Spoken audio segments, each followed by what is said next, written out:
कराची वालों, आप आज देख लो, पहचान लो इनको जिन्होंने आपसे सड़कें छीनी, पानी छीना, सफाई छीनी, वो खेलता फूलता कराची छीना आपसे। आज उन्होंने वोट की ताकत, जो आपकी ताकत थी, आपका राइट था, हक था, वो भी छीन लिया आपसे।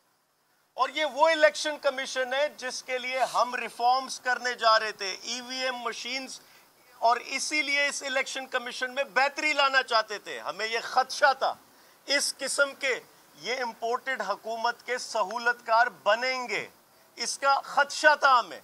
ये पंजाब में हाल ही में जो इलेक्शन हुए उसमें भी कोई कसर नहीं छोड़ी इन्होंने।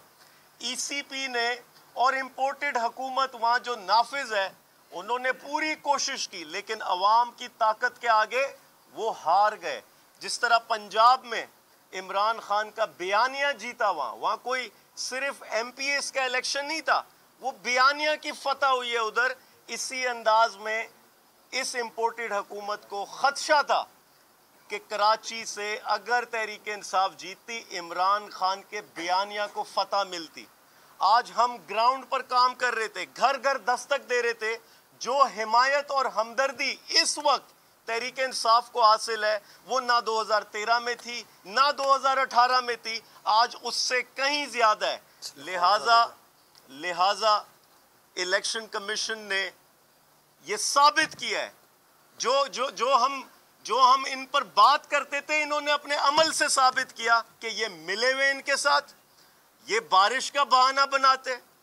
वहां फेज 1 में इंटीरियर सिंध में हमारे लोग किडनैप हो रहे हैं, दिन दिहाड़े लोग कैंडिडेट्स को कत्ल किया जा रहा है, सेकेंडर प्रपोजर को उठाया जा रहा है, हम कंप्लेन करते कुछ नहीं होता। वहां इलेक्शन कमीशन के बैलेट पेपर पे हमारे सिंबल्स चेंज कर दिए जाते, जो बल्ला होता उसको कोई नलका बना दिया जाता रातों रात। और यहां बारिश का बहाना बना के आप अवाम का, ये कोई आम, ये मेट्रोपॉलिटन सिटी है, एक मुल्क के तर्ज पे ये शहर चलता, आप उसका ये हक छीन रहे।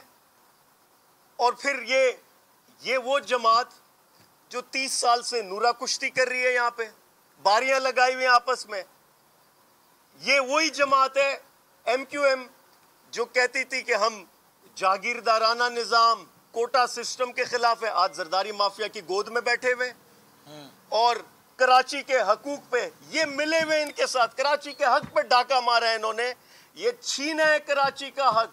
ये गली मोहल्लों तक बल्दियाती निजाम पहुंचना था जो नहीं पहुंच सक रहा था। ये एमक्यूएम जिम्मेदार है इस शहर में, इस निजाम को ना लाने में ये जिम्मेदार है। और इन्होंने ये शर्त रखी थी, ये ब्लैकमेलिंग कर रहे थे कि हम इलेक्शन का भी बायकॉट करेंगे, मैदान छोड़ के भाग रहे थे, और साथ ही इंपोर्टेड हुकूमत का साथ छोड़ने की धमकियां भी दे रहे थे। इस पे तहरीक इंसाफ इंशाअल्लाह कल सिंध हाई कोर्ट में पिटीशन जमा करने जा रही है और हम एहतजाज भी करेंगे। और इलेक्शन कमीशन जो पहले से मुतनाज़ा है, इस पे हम समझते हैं अदालतों को अपना किरदार अदा करना होगा और इस नून लीग के, इस जरदारी के इलेक्शन कमिश्नर को घर भेजना होगा। सब्सक्राइब करें और बेल दबाएं ताकि कोई खबर रह न जाए।